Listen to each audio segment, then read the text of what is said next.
un tema que convoca a todos, nos convoca a todos y nos atañe a todos en el sentido que nosotros somos quienes vivimos en esta ciudad.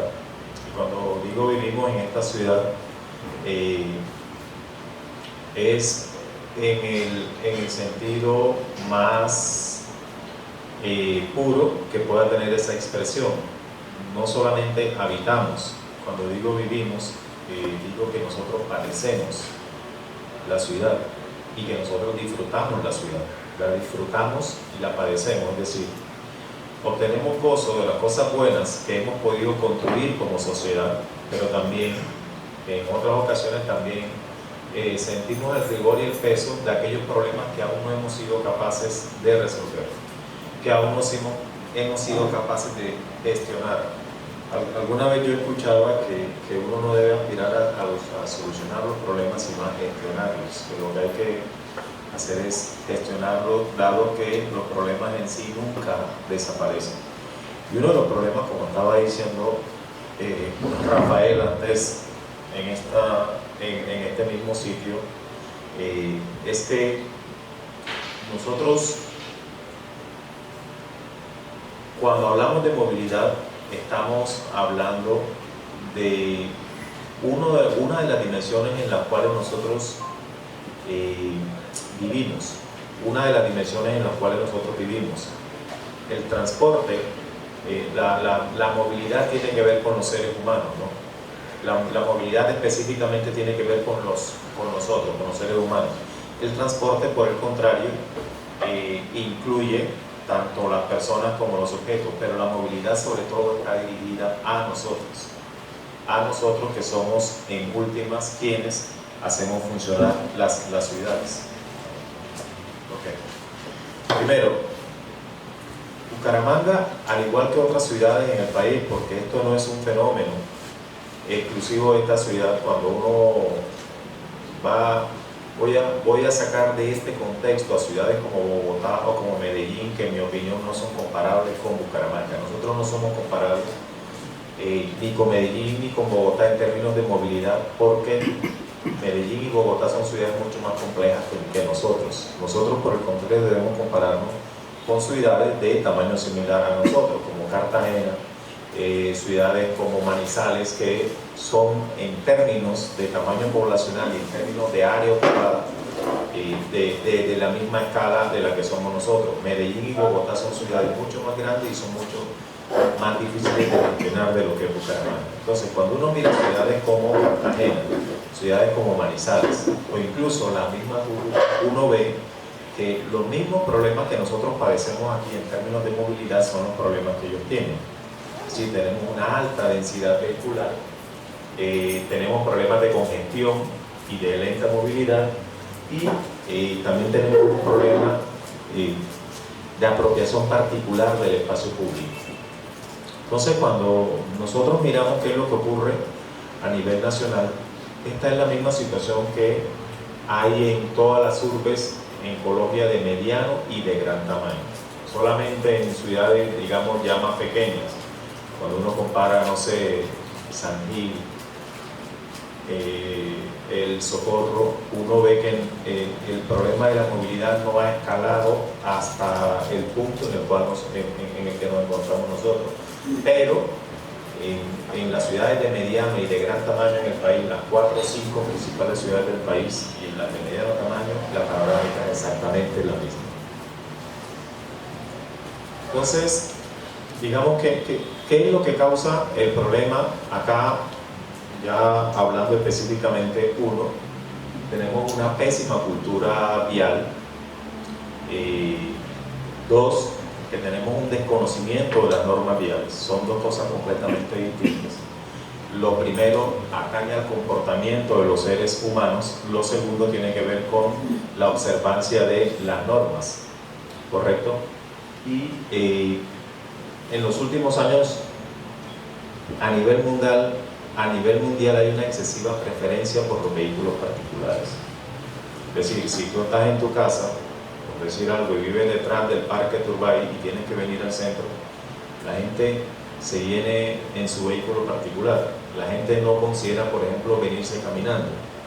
La gente, por ejemplo, si tiene que venir un sábado por la tarde al centro, si tiene que venir un sábado por la tarde aquí a esta instalación y vive, por ejemplo, como yo digo, en los alrededores del Parque Turbayo, quizás sobre el 33, la gente se viene en vehículos.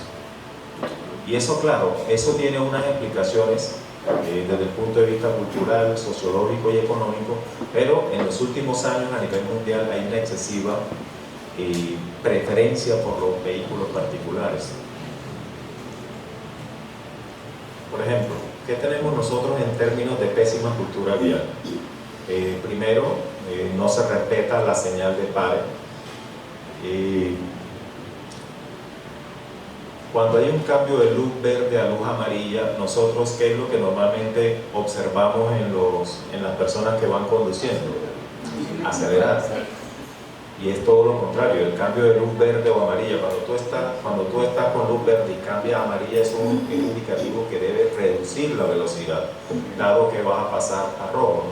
Lo que uno observa es que la gente normalmente lo que hace es acelerar.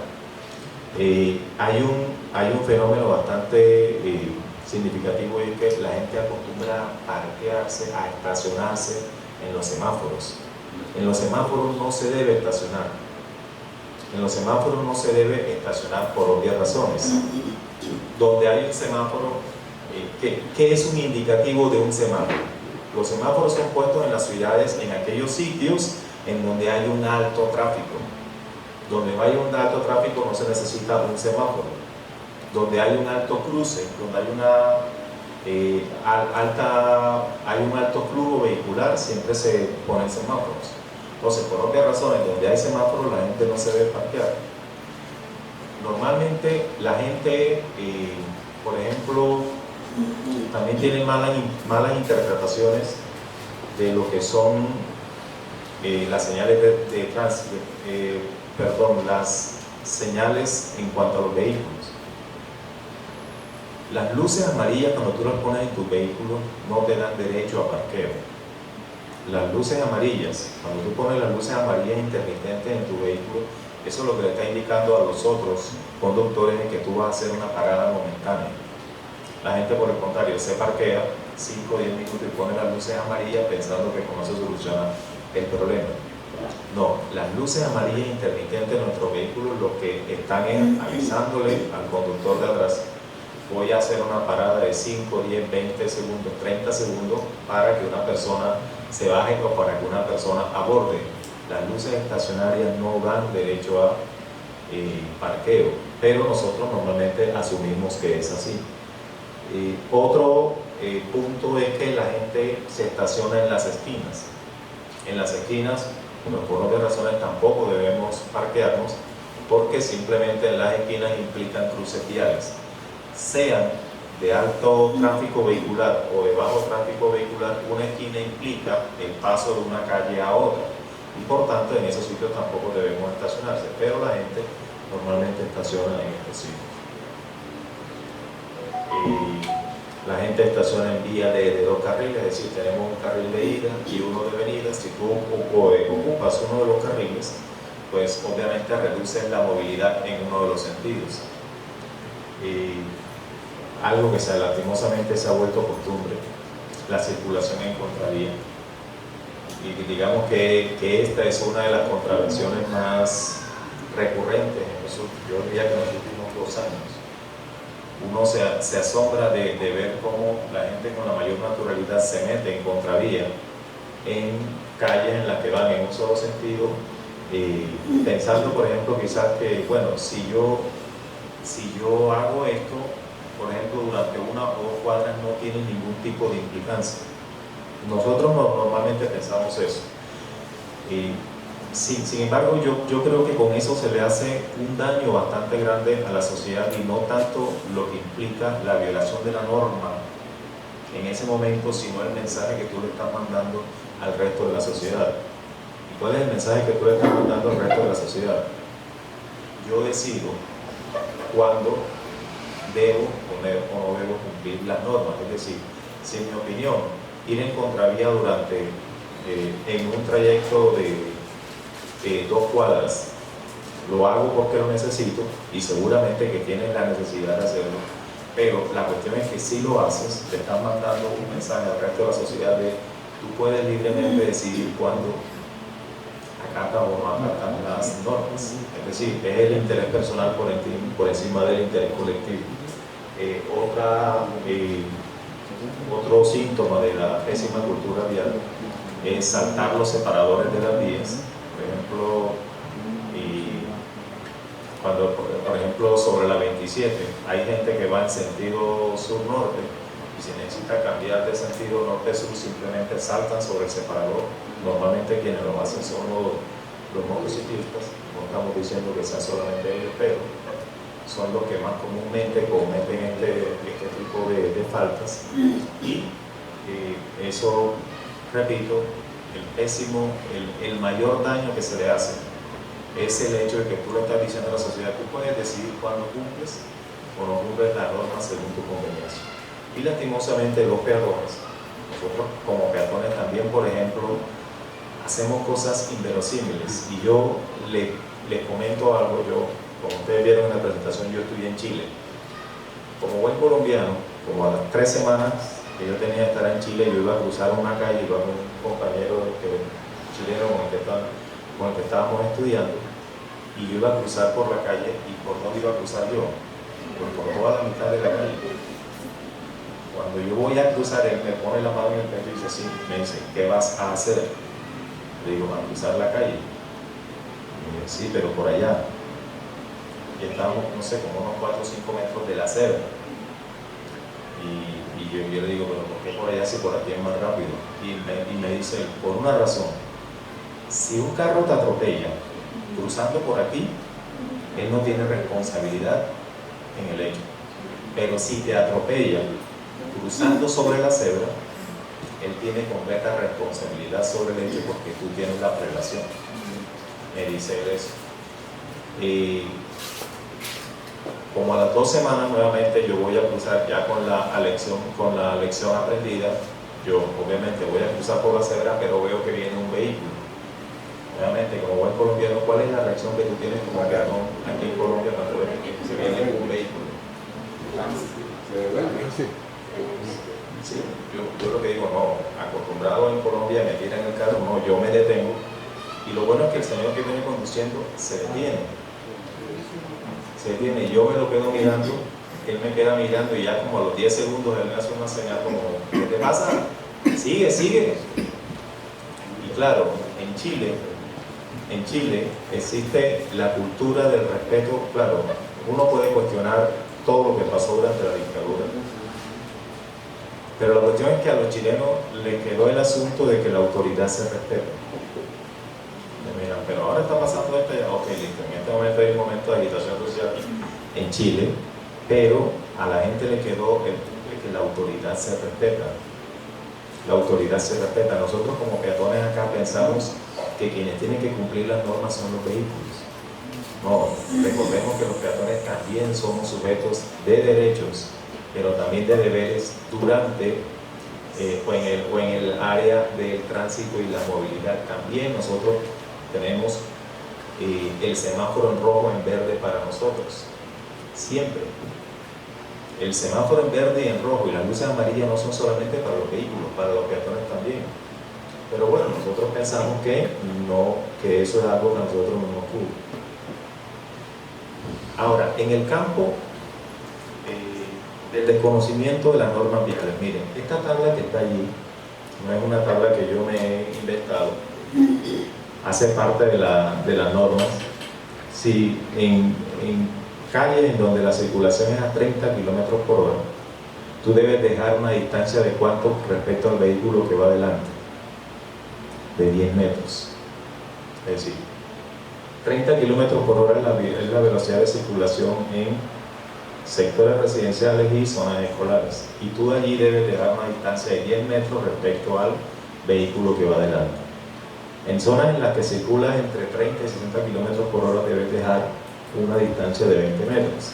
Y en zonas en las que si circula entre 60 y 80 kilómetros por hora la distancia es de 25 metros. Lo que uno observa es que Cuando tú dejas esa distancia respecto al carro que va adelante, ¿qué es lo que normalmente ocurre? Viene alguien del carril de al lado y se mete entre los dos vehículos. Es decir, aquí, pero repito, estoy hablando de Bucaramanga porque es la ciudad que vivimos. Pero repito, esto ocurre en todas las ciudades de gran y mediano tamaño en el país.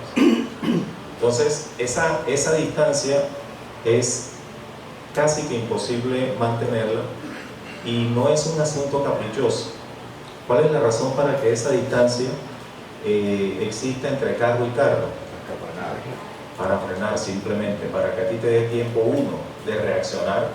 Fíjense que nosotros quizás cuando conducimos no advertimos de ese tipo de cosas, pero uno, es la reacción del cerebro avisándole está pasando esto, y el segundo paso, tomar la decisión y acción de tomar la medida, que es frenar, etcétera, etcétera. Eso pasa en cuanto, en menos de un segundo, y en menos de un segundo tú tienes que tomar esa decisión. Por esa razón es que se deben mantener esas distancias. Pues aquí normalmente no ocurre. Ustedes me dirán, bueno, pero es que hay demasiados carros. Ok, sí, hay demasiados carros, pero efectivamente hay unas normas que implican que esas distancias deben mantenerse. Okay. En el caso de las motos y bicicletas, la norma en Colombia dice que las motos deben transitar por la derecha. Por la derecha y a una distancia no mayor de 1 metro del andén, ¿correcto? Y que además no deben adelantar a otros vehículos por la derecha. Lastimosamente que es un comportamiento bastante habitual. Ya esto tiene que ver con el desconocimiento de la norma. Tiene que ver con el desconocimiento de la norma. Okay, primero que todo, otro aspecto, en los últimos días yo he visto a alguien en un vehículo, en un carro, y otra persona en una moto, conduciendo, llevando el timón, y al mismo tiempo con el celular en la mano izquierda o en la mano derecha. Y lo que uno va viendo es que, por ejemplo, en el caso de la persona que iba en moto, no sé, me imagino que iba whatsappeando, iba hablando así con la mano derecha, con el celular sosteniéndolo en la mano derecha y con la mano izquierda llevando el manubrio de la bicicleta, de la moto. El uso de los celulares no está permitido salvo que tengas accionado el manual libre. No obstante, lo que se aconseja es no utilizar celulares mientras estás conduciendo, dado que eso disminuye tu velocidad de reacción. Según unos datos de la Policía de Tránsito de Bogotá, cuando tú no estás utilizando un celular, el tiempo de reacción de la persona aumenta en 0,71 segundos, y eso en un momento dado puede hacer la diferencia entre la vida y la muerte, o entre la lesión o no lesión, ya sea del conductor o de alguna persona implicada en un accidente.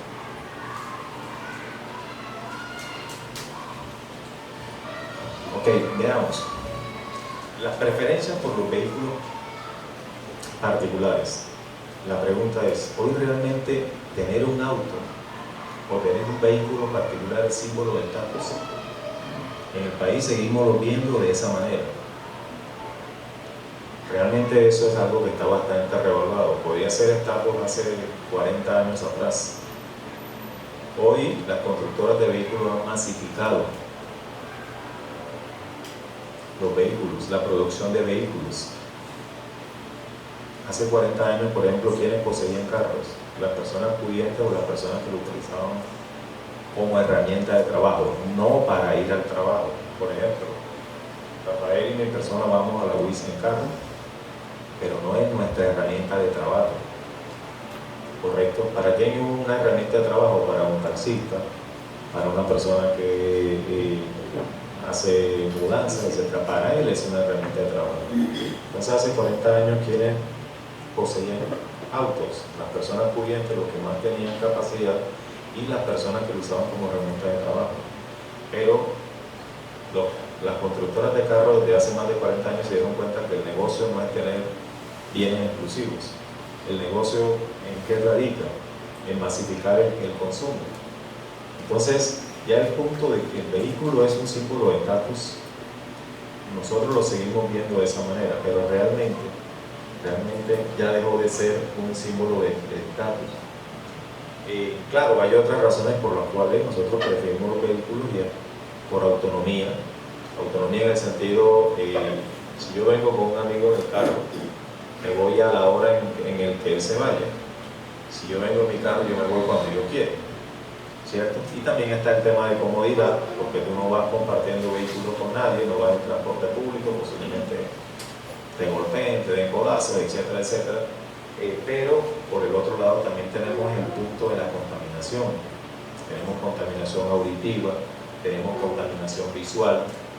Por ejemplo, en ciudades como Medellín, la gente ha empezado por el alto nivel de contaminación que hay en Medellín, la gente ha empezado a sufrir de irritación de los ojos en días normales, y además la visual del camino es mucho más reducida. Y pues obviamente también tenemos contaminación de las vías respiratorias.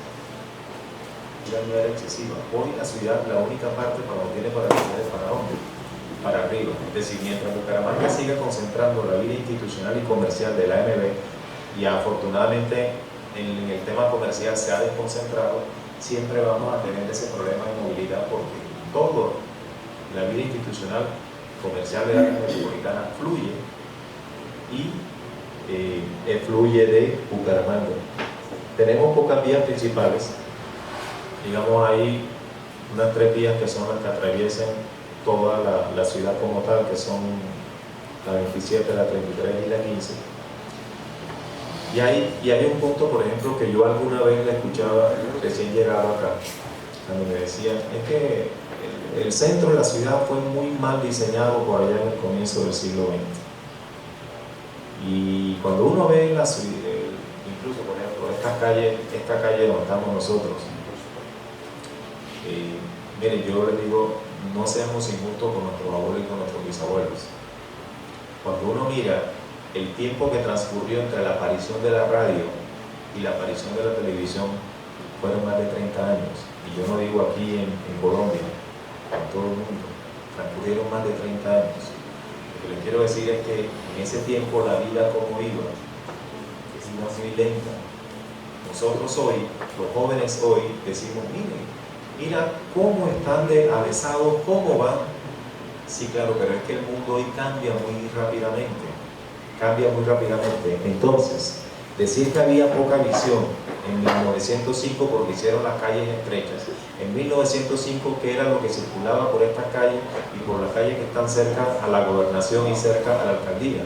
Caballos y carromulas. Ellos hicieron y diseñaron la ciudad para la realidad que vivían, y la realidad que vivían era una realidad de cambio muy lento. Hoy, por el contrario, tenemos una gran explosión poblacional y una vida que va fluyendo demasiado rápido. Entonces, los que no tienen visión en este momento somos nosotros. Por ejemplo, con Rafael hace como 6 años hicimos un evento en la UI que se llamaba Hablemos de la Ciudad y Hablemos del Centro, y lo que yo decía era que esta ciudad lastimosamente está a espaldas de su patrimonio arquitectónico. Todo el patrimonio arquitectónico, incluyendo esta casa donde estamos haciendo esta actividad, la gente está tirándolas para levantar edificios, Nosotros somos los que no tenemos la visión de ver que estas calles no fueron diseñadas, entre otras cosas, para levantar edificios, porque cada vez que tú levantas un edificio, quiero aprovechar para traer a colación lo que le decía Luis David, lo que yo le explico a mis estudiantes en clase. En una casa como esta, por ejemplo, quizás de menos área, tú tenías una familia de 6 o 8 personas, y 6 o 8 personas que consumían servicios públicos, que necesitaban vías, canales de disposición de desechos, y ahora tú levantas un edificio y ya no son 6 o 8 personas, sino que tienes que tener una alta demanda de servicios sociales y de servicios urbanos para unas, no sé, 400, 500 personas que viven en ese edificio. Entonces nosotros somos los que no hemos entendido que estas zonas, y por eso yo le comentaba a Rafael cuando veníamos para acá, lastimosamente en la planeación de la ciudad no se están teniendo consideraciones espaciales de uso del espacio. Y si no tenemos eso, vamos a seguir, repito, con los mismos problemas que estamos padeciendo. Miren, acá, a nivel mundial hay tres problemas urbanos que son el problema de la conurbación, cuando dos ciudades se encuentran, como es el caso que nosotros tenemos, por ejemplo, con Florida.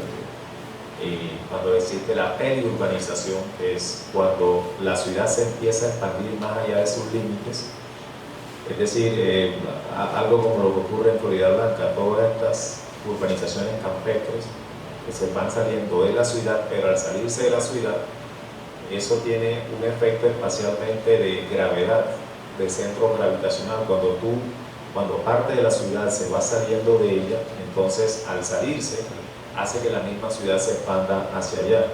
Y también tenemos el problema de las ciudades dormitorios que estamos mirando, por ejemplo, con Lebrija y con Río Negro. Gente que va a dormir allá, pero que trabaja todo el tiempo acá.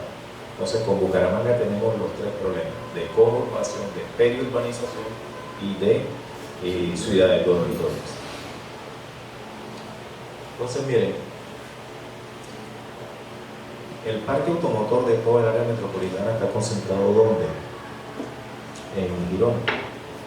Girón tiene la mayor cantidad de vehículos registrados en este momento. De todo el total del área metropolitana, el 41%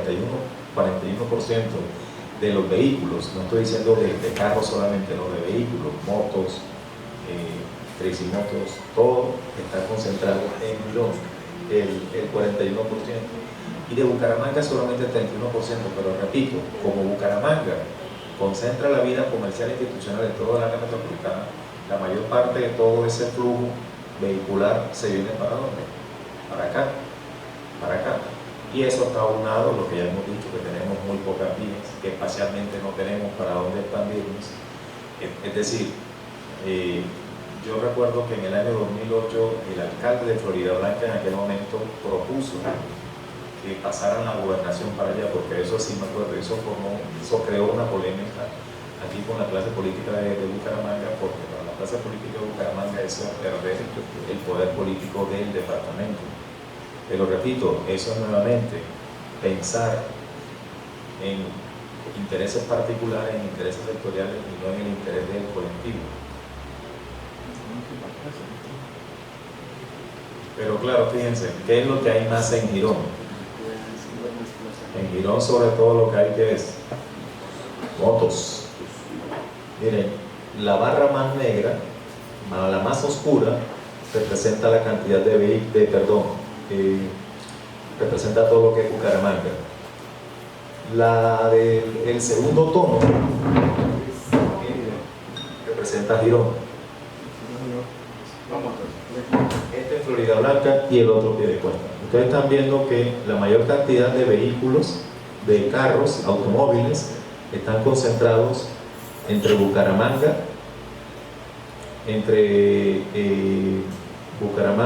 Florida Blanca, perdón, entre Bucaramanga y Florida Blanca, pero la mayor cantidad de motos está matriculada ¿dónde? En Girón. Es decir, en Girón hay más motos que habitantes. En Girón en este momento hay muchos más motos que habitantes. Y eso, obviamente, todos esos problemas de movilidad han traído una serie de problemas en cuanto a accidentes de tránsito que afortunadamente en los últimos años, del 2012 hasta el 2016, han venido en declive, pero aún la accidentalidad por habitante es demasiado alta para el caso de Bucaramanga. Comparado con otras ciudades del país, la cantidad de accidentes por habitante que tenemos aquí es mucho más alta en Bucaramanga que en otras partes. Repito, es el punto de la concentración espacial. Bucaramanga es realmente, para los que vivimos aquí, yo le digo a mis amigos del Caribe cuando vienen, esto es un excelente vividero. Las distancias aquí no son largas. Las distancias no son largas, todo está al alcance. Es una ciudad relativamente moderna, pero eso tiene el problema que todo está excesivamente concentrado. Entonces, cualquier cosa que nosotros, más lo que nos pasa en Bucaramanga, siempre vamos a tener índices altos porque somos una ciudad pequeña con demasiado, por ejemplo, en este caso accidentes de tránsito, que repito, la cantidad por habitante es una de las más altas de todo el país, apenas comparable solamente superado por ciudades como Bogotá y como Medellín, que por otras razones, por la cantidad de personas que viven allá, la cantidad de accidentes que no recuerdo. Esto es ya no los accidentes, sino el número de heridos en accidentes de tránsito, que sin embargo, fíjense algo, mientras que el número de accidentes va en disminución, al menos en términos absolutos, fíjense que el número de personas involucradas o heridas en accidentes de tránsito ha ido en aumento en ese mismo periodo de tiempo. Ok, eso es todo lo que está pasando. ¿Qué es lo que ha hecho, qué es lo que han hecho las administraciones en Bucaramanga, al menos, y repito, este análisis es desde el 2007 hasta hoy, que es el tiempo que tengo que estar viviendo acá? Y es que la mayor parte, mejor dicho, en cuanto a movilidad, no ha existido política pública en Bucaramanga. No hay política pública. Lo que tenemos es unas políticas públicas inerciales, que es, si yo le preguntara a cada una de las personas que nos están acompañando esta noche, ¿qué es lo que ustedes recuerdan que hayan hecho las administraciones del 2007 hasta hoy en términos de movilidad, de políticas públicas discrecionales? ¿Discrecionales qué significa? Algo que yo estoy modificando a mi voluntad. Y lo que uno observa es que no hay política pública más allá de la inercial. Jorge, ¿qué quiere decir con lo inercial? Inercial es que cada administración recibe una política pública o una medida de pico y placa, y lo que hace es seguirla aplicando. Es decir, es seguir la inercia del pico y placa, y por tanto la administración ha sido algo más inercial que decisorio. Es decir, decisiones muy pocas. Y por el contrario, lo que hemos tenido son medidas regresivas. Por ejemplo, entre el 2010 y 2014 o 2015 más o menos, por ejemplo, había pico y placa en algunas zonas de la ciudad, pero recuerden que por encima de la calle 36, por encima de la carrera 36 y de Quebrada Seca para allá, pues simplemente no había pico y placa. Entonces eso es una medida que es regresiva y además es poco ambiental, porque uno de los objetivos también de pico y placa es reducir la contaminación. Una de las pocas administraciones que yo vi que al menos trataron de tomar decisiones respecto a eso fue la administración de Miller Salas. Miller Salas, por ejemplo, recuerdo que cuando él entró, él decía, mire, hay un carril que es de circulación preferencial para motos, no era circulación exclusiva, era circulación preferencial para las motos. Y además fue la única administración que demarcó una zona para que las motos llegaran antes al semáforo y que de alguna u otra forma se disminuyera la probabilidad de accidentes entre carros y motos una vez que se respeta el semáforo. Bueno, y también recuerden que él también demarcó una zona para estacionamiento.